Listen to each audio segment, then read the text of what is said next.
Oh, yeah? Oh. Welcome to the Future Comedy Show podcast, episode 14. We have a very, very special guest, the Godfather of Detroit Comedy. For God's sake. Give it up for Bill Bushart. How you doing? Good, Mike. Thanks for having me. Dude, thank you for coming. You're doing the late night. This is the latest that we've ever done a podcast. Well, that's my fault, Mike. I couldn't get her earlier. It's okay, man. No, actually, there's probably people that they're like, well, we were going to watch the Colbert Show, and they're like, fuck it, we're going to watch Bill. Yeah. Actually, it's Saturday. There's no Colbert Show, is there? So it's going to help our ratings. Yeah, we're going to go up through the roof. I'm pretty sure we've been hitting some high numbers. But we just, actually, before we get started, I got to shout out our sponsor. We're sponsored by DJ's Detailing. My buddy Dave Hickey down on Gratiot Road does a phenomenal job. If you want your car to look like a million trillion bucks, that's the place to go. Let me tell you, one time I was selling my Camaro. It was dirty. Sat underneath a tree with sap. I didn't think anybody was going to want it. I thought it was worth $1. It sold in his garage after he detailed it. I didn't even have to put it on Craigslist. It sold like that. So support DJ's Detailing. Let him know because he supports us and we support the community. So definitely like their page. Now back to you, Bill. So Bill, if people don't know who you are a 20-year veteran of comedy. True. You mentor many comics. Yeah. Keep going. I wouldn't say a mentor. I just think I've been around and I know people. No, you mentor for real. Everybody goes, oh, wait, where'd you get your start from? Like, oh, Bill put me on. That's what they say. They go, Bill put me on. He helped me with my first set, and here we go. We already have 9 live viewers. That's pretty good, Bill. All right. You're pretty hardcore. So, Bill, you are a decorated comic. You have been the honored Detroit's funniest comic by Metro Times. Yes, that happened 2010, I believe. So it's been a while. You're ready. But I was one of the people, yes. That's amazing, though. It just shows you how long I've been doing this. Well, yeah, I didn't even start comedy then. I was reading about it. I was like, oh, this Bill guy. Well, a lot of people, it's funny when you go out and work with new comics and stuff, you're like, this kid was in 8th grade or 7th grade when I got started or something. There's always, but that's how it works, man. Just, how did it feel when you hit that? Did you feel like it was like, dude, fuck yeah? Hit what? Well, Detroit, that's like such an awesome... I don't get too excited about myself. I get excited about it. I have seen so many good comedians through the years, and people come through when I was working at Joey's or the Castle or whatever, right? Even on the road and stuff. That you learn your place, you learn what you're good at, you go out and do it, and so as far as accolades stuff go, it's nice to get them. Yeah. But I also know. Here today, gone tomorrow, man. I'm on to the next thing. Yeah, the next thing. We just had a great show, but I know there's another show coming. Yeah, so we can't revel in things too much. We did have a great show. You and I just did a stand-up against suicide fundraiser for Barb Smith, and we just raised over $1,750. That's closer to $1,800, but I didn't raise anything. I just showed up. You did though. You got them laughing. You got their wallets all nice and loose. They're like, here's the money. Thanks, Bill. They were doing it. I guess I helped in that regard. You did. You came in, and definitely, it always helps when you get quality comics. That was a great audience, though, too. I mean, that was like shooting fish in a barrel. I mean, yeah, it really was. It was a lot of fun. I knew when he got off, you had him up at that point. I'm like, this is going to be fun. Yeah, the older couple, they were so funny, dude. Yeah, they had a good time. Oh, yeah. And then Crocodile Dundee. Yeah. People were going to be like, who the hell are these people? But they were awesome. The audience was fantastic. Ariel says, hey. And then Pam Lesniak is watching. You know Pam, or do I know Pam? Did I just add Pam? I don't know. Yeah, I just added Pam. Just met Pam. I just did a song for her at the show. But if anybody wants to ask any questions, interact, just go ahead and shout a comment. We'll read them on air. But for now, we're going to talk about Bill. I just dropped the phone. We're going to talk about Bill. You've been doing it for 20 years. Yes. What is your most proud moment? from open mic till like an hour and a half ago. Oh, you just made it. What's your proudest moment in comedy? My proudest moment in comedy? I think I'm living it right now, Mike. Yeah? The future comedy? Oh, yeah. It's good. Proudest moment I did Brouhaha last year. And it was fantastic. You headlined 2,000 people. Brouhaha. It was a great show. I did DTE. I've just had a lot of fun doing comedy. I mean, I don't know if there's been a high point. I just think the whole thing has been like it's been a trip so far, so... Yeah. Is there any surreal moments where you like did something and you go, oh God, I made it? Well, just when Greg Giraldo was around, I got to hang out with him one time, and it was just incredible to watch that guy do stand-up comedy. He was, the best. I mean, that was incredible. Yeah. and then he passed away, and I worked with Robert Schimmel, and he was great. Man, he passed away, and worked with. I guess what I'm saying is you don't have much time left, Mike. Yeah, you're next. I'm done. So well, that's how you get great. That's how like Tupac was great, Biggie. And then if you go early, that's how you do it. Yeah. I mean, you became great. I mean, now Ralphie May. Rest in peace, Ralphie May. My favorite part of comedy in Michigan, though, is just seeing all the guys that have come through and guys that have moved out to L.A. and guys that are stayed local. There's just so many funny, talented, great comics that have come through the Detroit area and through Michigan. It's just been a blast, Yeah, definitely. A lot of people look up to you, Bill. They know that you are one of the best. You crushed for probably 50 minutes tonight, 55. You went. How many minutes did I do, Mike? I have no idea. That's how many minutes I crushed. Yeah, you crushed. Whatever you come up with, I crushed that much. You did. It was a great audience, though. And I don't always take credit for that too. You did a great job warming them up. It's just, I'm just doing my job when I get up to that. You crushed. A lot of people were like, "God damn, Bill, that was good." They were excited. Like, that was a good act. You should have him back. Oh, good. Let's do it again. We'll do it. We can make it a yearly thing. We'll just have to talk to Barb. We'll see what she wants to do. Besides that one guy who was just looking and staring the whole time, the guy. The young kid up front? No, not the young kid. The older couple that were sitting, like, not just the older couple, like the. Like I know the ones you're talking. Yeah, and then it was like 3 really good ones, and then one guy was like, comedy, don't like it. Yeah, he didn't care for you. He hated me. He's like, Bob Barker, fuck you, man. We're doing pretty good. We're at 15 likes, or 15 watching. Courtney Norris says, hi, Mike. Jen Brunel says, hi, Courtney. They are part of the Capital City Savages football team. We were sponsoring them. And okay. Yeah, we got our little women's football team going. We got the robot. Women's football team? Yeah, they're hardcore. Really? Yeah. Their first year, but... Is that flag or are they tackling? Oh, no, they're tackling. How old are they? They're all 18 and up. They're just going, and they're... All right. I have nothing against it. I just haven't heard. It's like you gotta come see a game. You actually, you know what? As a sponsor, they could probably let us announce it. You watch football? Oh, I watch football. Me and you could do it. We could just sit in the booth. We'll live stream it. We'll zoom in on the ladies, and we can do it. It'll be John Madden and Al. So they're bringing each other down, popping each other. And wow, that's to see this. It'll be fun, and I know the girls are good natured girls, and they love to hit somebody. They ain't fucking around. Pam Lesniak said, "We loved it. Best one yet." Well, thank you, Pam. That's a great compliment. Wozniak. Is that how? Yeah, or Lesniak. Lesniak. Pam loved it, and what do you think? Since you are such a mentor, especially to me. I mean, I remember when I first started, and you were like kind of the face of Joey's. You were running stuff over there. And I was like, oh, that's Bill. And everybody I remember first meeting you, I was like so nervous. I was like, oh my God, that's Bill Bushart right there, dude. That's the Godfather of comedy right there. First off, somebody just put that in an article and everybody ran with that. Yeah. The Godfather. Yeah. And I've been trying to live that down ever since. And I have people, you think you're the guy. No, I didn't say it. We'll say it It wasn't something I said. We'll say it for you. I didn't give myself that moniker. And people who know me know I don't feel that way about myself.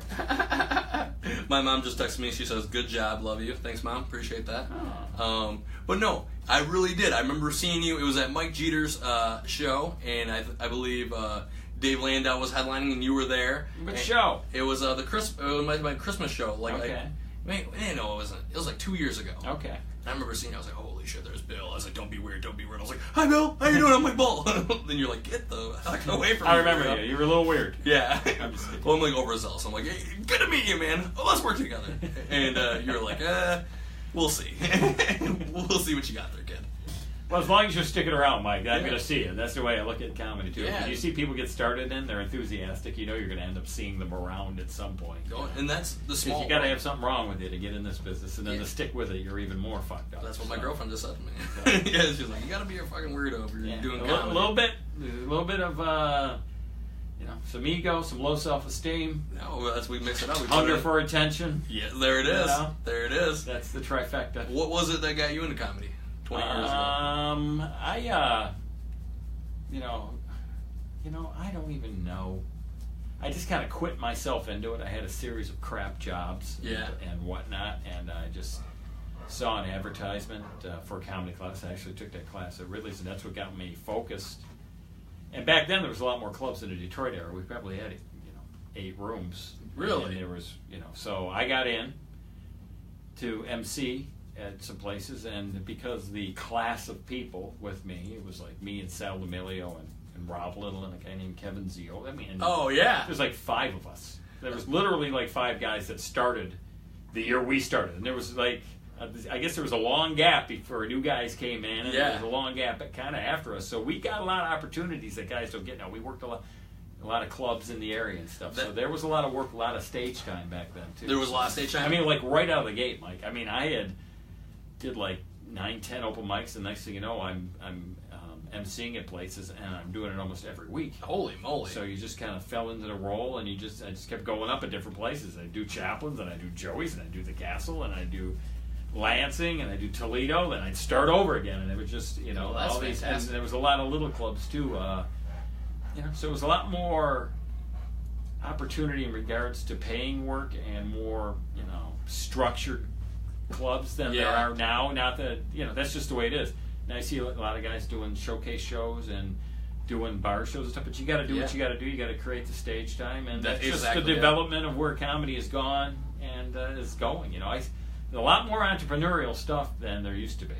With people. Well, I agree with that because you had, would you say 8-10 clubs to go to? Yeah. And when I first started, it was like Connections, and then they closed down. And then Mark Ridley's, then Joey's, and Joey's closed down, and then Dr. Grin's, and that was There was a room in Grand Blanc for a long time too. I used to play at quite a bit. I can't think of the name. It was an Italian restaurant. And that ended up closing down too. But that was one that I was playing there like once a month for like 3 years. Oh yeah, I think it was called Russo's or something like that. But man, went out of business. Yeah, that's what happens to these comedy clubs, and now it's a lot of independent shows. As the scene has kind of changed. Yes, it's changed dramatically. It really has. And a lot more bar gigs now. I do a lot more bar gigs. I used to do a lot more clubs. Now I do a lot more bar gigs and shows like this, and just going out special events, fundraisers, things like that. What's your favorite kind of gig to do? If you were to pick anyone, where would you? I will take a 6-show weekend at a club any day of the week. Yeah, it's with just a nice hotel room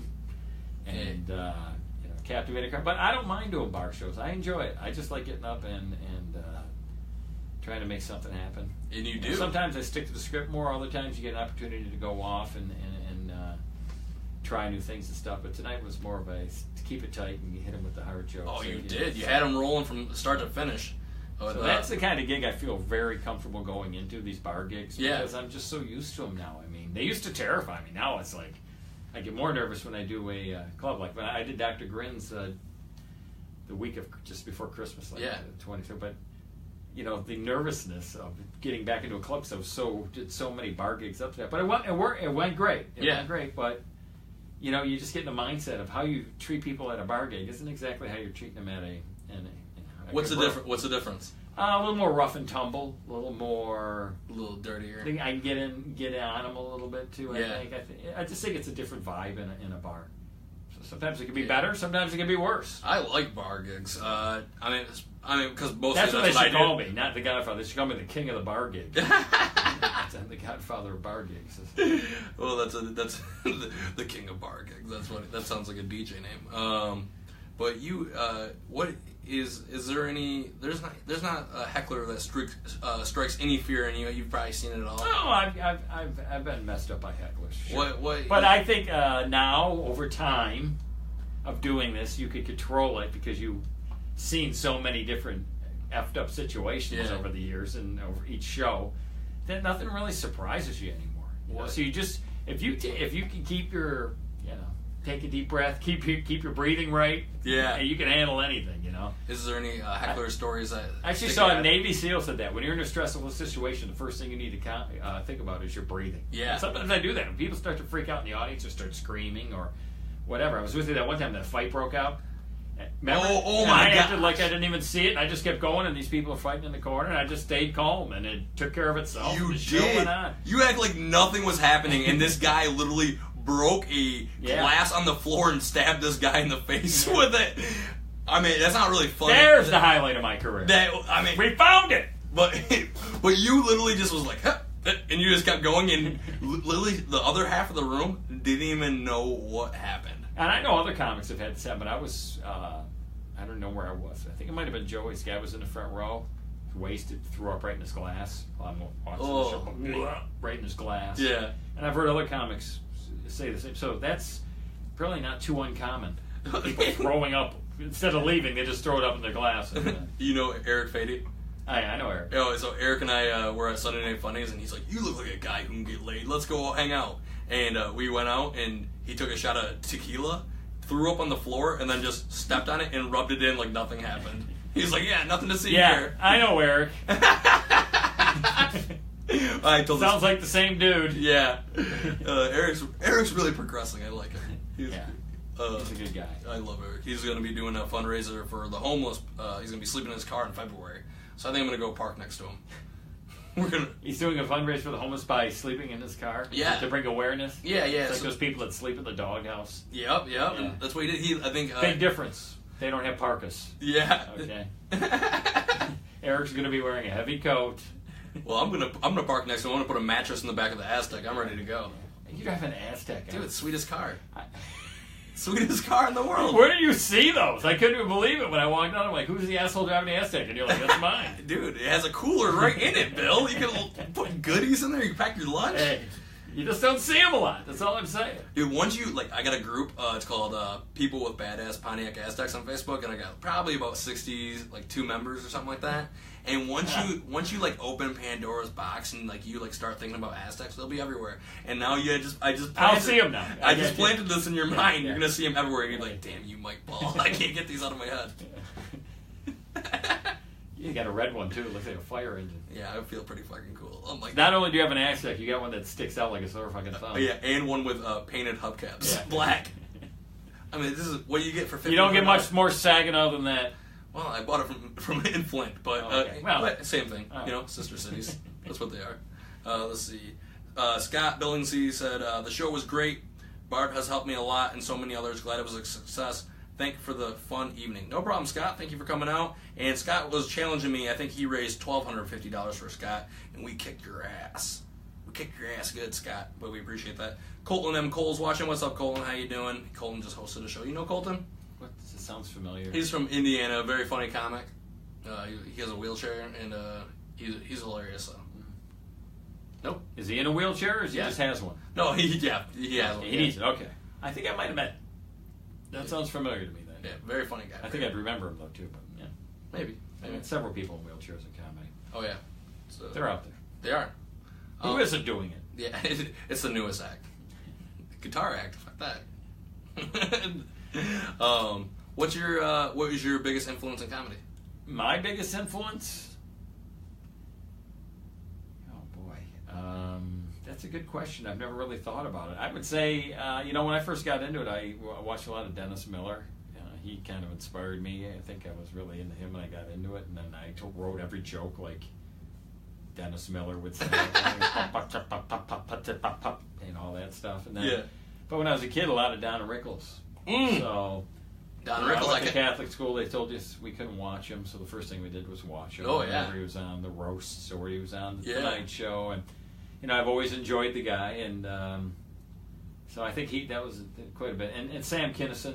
Oh yeah. And that whole era, Sam Kinison, Andrew Dice Clay, and stuff. That was that really politically incorrect kind of. Oh yeah. If you watch anything Andrew Dice Clay does, I don't know if those guys could pull that off anymore. Oh no, you couldn't.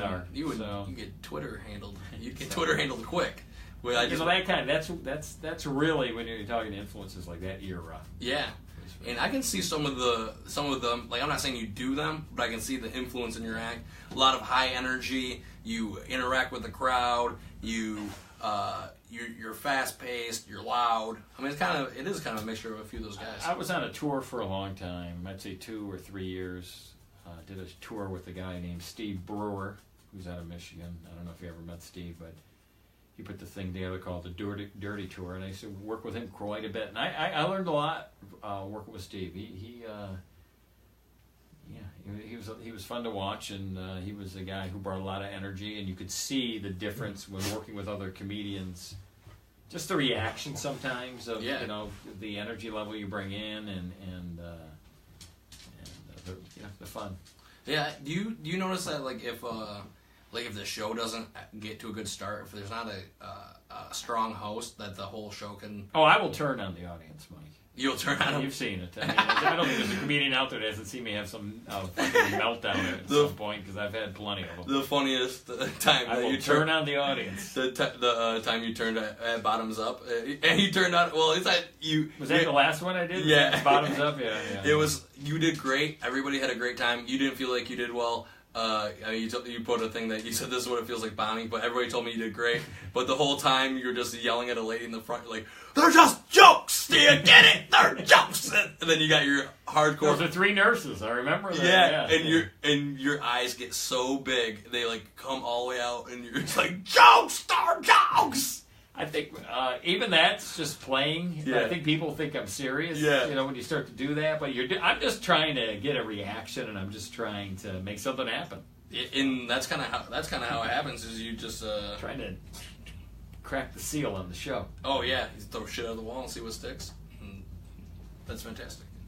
There's animals running around here. I don't know if you can pick that up. Yeah, my dog is just running around, and she's just thinking that this is her playland. She's just eating a piece of bread, and she's loving it. That's good. She went for the whole piece right there. Oh yeah, she's not a little piece. She wants the whole thing. There you go. All right, go lay down, babe. Go lay down on the couch. All right, Chula, just chew with your mouth closed. Okay, take it easy.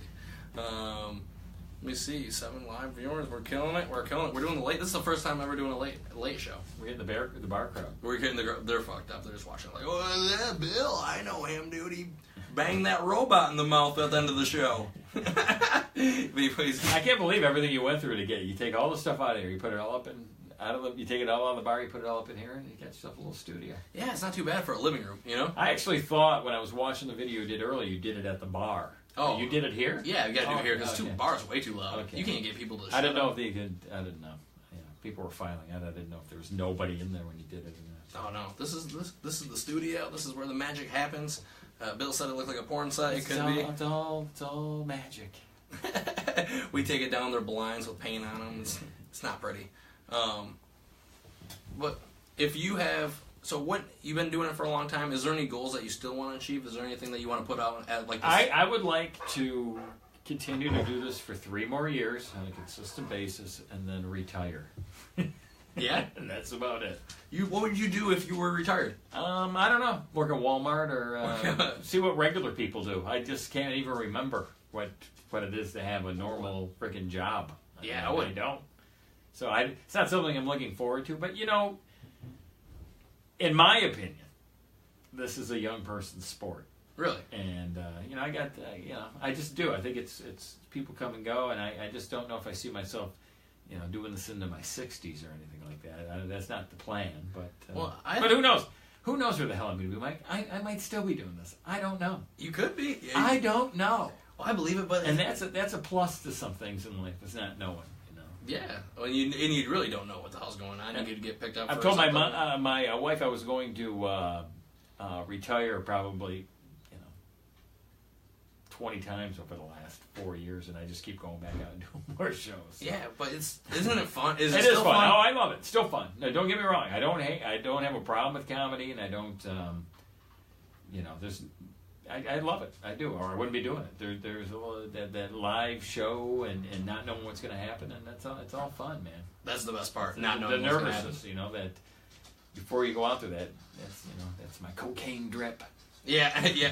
Well, there's a kind of a shot of dopamine that you get when you crush, and there is also a sinking feeling when you bomb. Yeah. There's it's a very high highs and very low lows. Chasing the dragon. Oh, for sure. What would you say? Can you talk about your best show that you've ever done? What's that one that sticks out? You're like, well, that was the one. I don't know if I've had a best show that ever. I've had a lot of great opportunities and a lot of good shows. I like doing well at the Castle. I like doing well in Ann Arbor Comedy Showcase. Those are 2 of my favorite clubs. So when you do well there, you feel accomplished. I've had some great opportunities at the Castle. I recently opened up middle for Mark Norman. That was a great weekend. Just had to do 20 minutes, and it was a nice solid 20. And but for the most part, I just when I get into the clubs and get a chance, But as far as any shows sticking out, I brought up brouhaha. You know, that's just kind of awesome when there's 2,000 people. And you headlined it, and you were And they're all going crazy, and you're like, this is what it could be like. I mean, this is what Bill Burr feels like every time he steps out on stage. Oh, yeah, those for are real. you know, so you get a taste of that. I guess we have goals and things like that. It's the bigger venues, it's theaters and things like that. It'd be a blast, yeah. That is a huge thing. I mean, the brouhaha is, like, it's the pinnacle of definitely... of all the comedy around here. I mean, to do a theater show and at the Dow. And they're there to see comedy, and they're having beers. And they're drunk, It's a good deal. You had an awesome set. I seen you last year. You crushed it. It was a lot of fun. And I had done it prior to that, maybe 2 years before that, so I had some idea of what I was getting. First time I walked out and did it, I was just overwhelmed. I mean, I couldn't believe how many people were there and stuff. So it was it was fun, but, you know, holy shit, there's 2,000 people. Yeah. How do I do this? I've never done this. I'm used to, you know, and I think the week before I did like an 11-person bar show. So. I've done one of those before. I did a New Year's Eve with 4 people. Hey, it happens, man. That's part of the gig. That's part of the whole learning experience. You got to be good with the bad. Paycheck. It cleared. Whatever, you know, 4 people or not. I don't give a shit. We're doing pretty good. We're at 9. Nobody's really saying nothing. That's kind of unusual. But it is what it is. Now, what advice would you have for me personally? What would you give a Get out of the business. Take it easy. No, I just continue to do what you're doing. Keep writing. Yes. Keep hustling like you're doing, because I think that gets lost in all the, you know, you're good at creating work for yourself, and not a lot of people are good at that. And I used to create a lot of work for myself, and when you got guys that know how to create work and get work and network, because that's what it's all about. Now, you know, you want to be funny, and you want to get the laughs, and you want to entertain, and that's all good, but I don't think a lot of people realize how much work goes into getting that chance to get on the stage. Yes. You know, there's a lot of hustling going on by people in Michigan to make comedy happen, and I respect that. I mean, you got to. It's just... No one's handing it to you. Oh, well, that's for sure. It ain't happening unless you're going out and grabbing it. Well, and that was the thing. The kind of the big difference between eras was there was so much work in the beginning, and now it's like there's 3 clubs or maybe 4 in the state. And you got to make it happen, man. And there's 400, 500 comics, and there's a lot, and they're all lined up. And there's a lot coming. That's when I say it's a young man's game or a new person's game, because I turn around. I see them coming, man. Yeah, there's a bunch of people coming through, and they're going to have their day. And the people in front of me had their day, you know, and everybody just kind of, it's just one long flowing joke. And we're all just hopping on board, and the people behind me are probably looking at me going, "What the hell, get the hell out, you're too old, you shouldn't be doing this." And I was probably doing the same thing to people when I got in it. So it's just really, everybody has their generations, though, and the people that start with, so people come and go, man. Well, yeah. Well, not me. I want you to stay because I enjoy it and I learn a lot from you, because there's a lot of things that if you watch your set that you can learn. Definitely, like I noticed when you do your kind of closing bit and you kind of do questions with the audience. I noticed when you set up the questions that you set up a question on the left, you set up a question on the right, and you question in the middle. That way you are pulling from the whole room and centering in the middle. And sometimes I, try to get to know, I'll grab names. Yes. Stuff. It keeps people on their toes when I'm yelling at Jenny. Yeah. Who hasn't heard from me in 10 minutes. And, Guinea. And that's also good, too, just to keep them on their toes. And, if they start to fade or they start talking, you can get them. Get them back. Oh, yeah. Divide and conquer. It's as old as it gets. Yeah, you were crushing tonight, especially calling Guinea. That was funny. Douglas Adams just chipped in, and he said, saw Bill last week at the Holly Hotel, and he killed it. All right. Former student from his class. You gonna check that out, huh? Yeah, Bill, you're not only a master of the art, you are a teacher of the art. I don't know if I necessarily teach so either, Mike. I guess people would just call this. I just share my experiences and try to motivate people, because I think that when they have those classes, I can't teach anybody to be funny. I can't, but I can help you organize your thoughts. I can help motivate you, and I can yell at you. Yeah. And I can give you some joke ideas, and we go back and forth. But I think when you're in comedy, I don't think somebody can teach you that. That's not. You got to get out and do it. There's no substitute for stage time. So all the talking I could do. Yeah. doesn't mean anything until you get out and you start applying those that advice lessons yourself. So it's really, you know, when I see people that have been doing this a while and stuff, or been doing it 2 years, 3 years, 5 years, and just keep on going, and you'll see people drop off. Mm-hmm. A lot of people drop off. Oh yeah. You got to have respect for the people that don't, and just continue to do it. To me, there's a fortitude there because I know I went through it. Yeah. And there was a lot of reasons for me to quit through the years and just get out and just to throw in the towel because the bullshit that comes your way. But if you can get past all that and get past yourself, you have a shot. And this is a good time to really just promote this, that you do have a comedy class at at the Royal Comedy Castle, yeah. And it's not too expensive, so if you're thinking about doing this, I know a lot of people come to the shows, and you can tell who's going to try stand-up by how many times they come to the show and watch, and they come by themselves. Yeah. If they come by themselves and watch, they want to do comedy. Yeah. And you just watch them, and they're coming, and they want to do it, and they want to do it, and they want to do it. And your advice would be just do it, right? Yes, it is just do it. But I always say, when people are watching you kill on stage or something, they want to be you. Yeah. There's people in the audience. I want to do that. I'd like to, subconsciously maybe they do, but they would love to be the one up there doing that. There's nothing better than a wave of laughter where somebody's keeling over, or like Ginny in the audience where she just couldn't control her orgasmic laugh. If you said, that's a And there's not a ton of people who can do it at that level, but I mean but the experience, class, buddy. That's all that is. Yes. No magic. No magic. And I've been there before. A lot of people just think it's like all natural, but it's I mean, you probably perform, a lot of hours. You probably have your 10,000 hours, huh? I would say so. Yeah, I mean 20 years. But now I'm closing in on it. 10,000 hours. That's what they say is to master a skill. Is there anything that you? I don't want to give away your best teaching tip, but if you were in the class, where would somebody start off if they wanted to start comedy? I would tell them just to, like I tell them to, is just get out to open mic and watch and learn what not to do. Yeah. When you're watching somebody at an open mic and they're doing things that bother you. Yeah. Eliminate those little problems, like fucking with the mic cord, or. Oh yeah. Every other word's an F-bomb. Oh, that's me.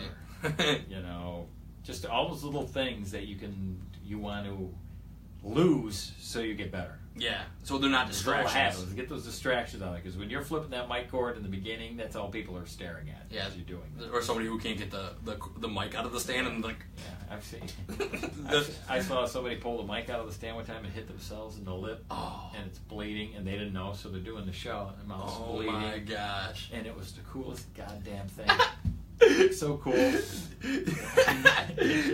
know what's super funny? I just noticed when you're up there that you forgot to button one of your buttons on your shirt. Why'd you tell me? I was just sitting there, I was like, oh, Bill doesn't have one of his buttons buttoned. I got ready quick. That's why I had my sweatshirt on, too. It ain't a bloody nose, but it was funny. Yeah. Well, it wasn't my zipper, at least. Blaine Alexander Morales is watching. What's up, Blaine? How you doing? That's my buddy from school. He's watching. He always likes to watch and chime in a little bit, but we'll see if he does. How long does this show last? It's what time you got to get home? I mean, it's 11 o'clock right now. If you could leave right now, you'll be home by 1. Yeah, I'd like to be home by 1. Okay, well I don't want to cut you off too soon. Get another 5-10 minutes. I was definitely enjoying it. But we can. How do you have no socks on? My feet are freezing watching you. She's hardcore. She got mad at me yesterday and ran out of the house with no fucking shoes on. I'm like, put your shoes on. And she's like 12 outside. She's like, fuck you, and just ran. She's driving around in her little Volkswagen Beetle, no shoes on. You have a Beetle, he has an Aztec. What the hell is wrong with you? We're an eccentric family. How did you get We're eccentric. You probably pull that Beetle into the back of the Aztec. We do. We just, whenever we go camping, we bring the Beetle in the back and then roll it right out of the back when we have the mattress in there, and we just cruise around town.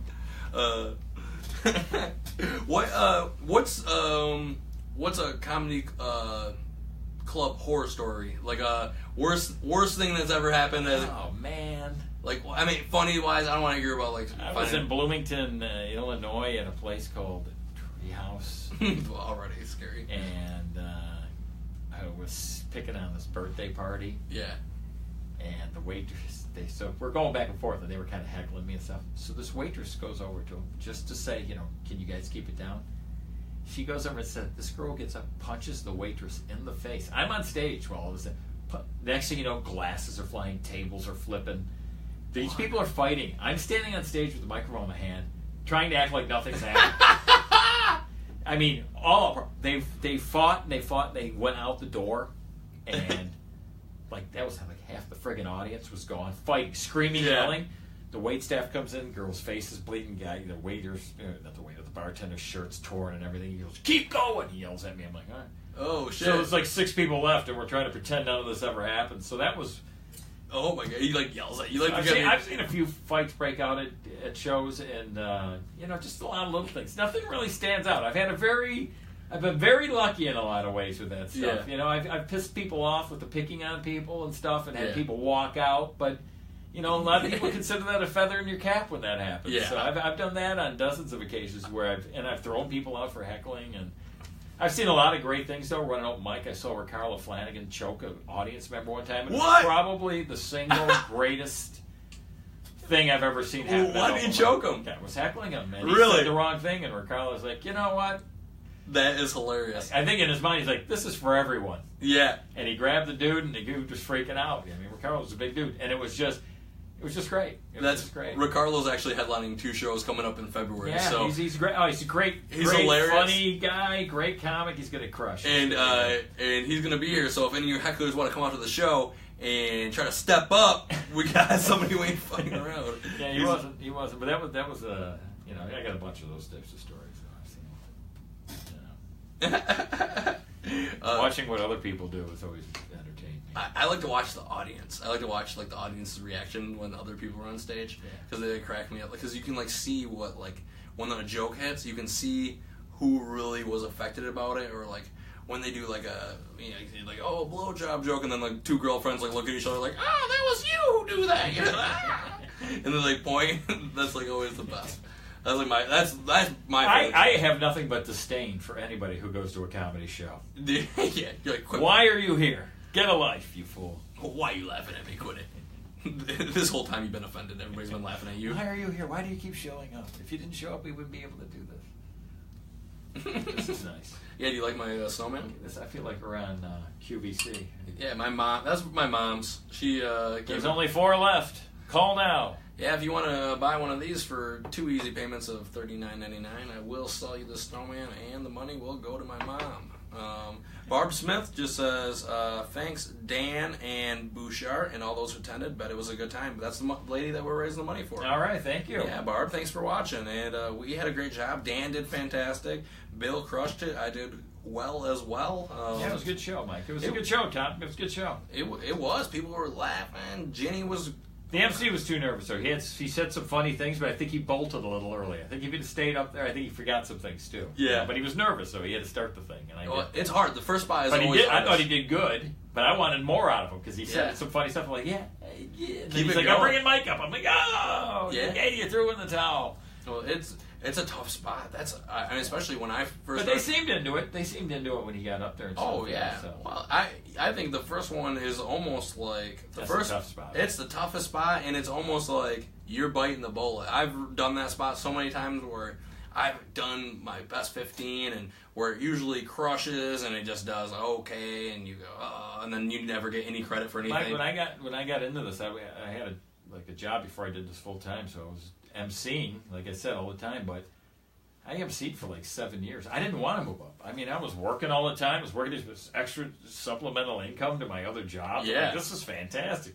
Free beer, free food, and I just kept doing it, and opening those shows, that was it, man. I mean, to me, that was the great, when you say that was the biggest influence for me, was just emceeing for so long and learning how to work an audience and learning how to deal with hecklers up front and learning how to get an audience going out of the gate. Yes. And all those little tricks of the trade you learned as an MC. And to me, that was an education that, I learned more from that than I did from college. Yeah. I barely went about to people and situations and how to deal with it and how to start a show and get your 15 minutes and getting laughs in that 15 minutes, and that people come up to you afterwards going, "Oh, you were great." Yeah. And you're like, "Oh, but I'm the MC." Yeah, well, in the beginning, people would. But the favorite thing is you're funny too.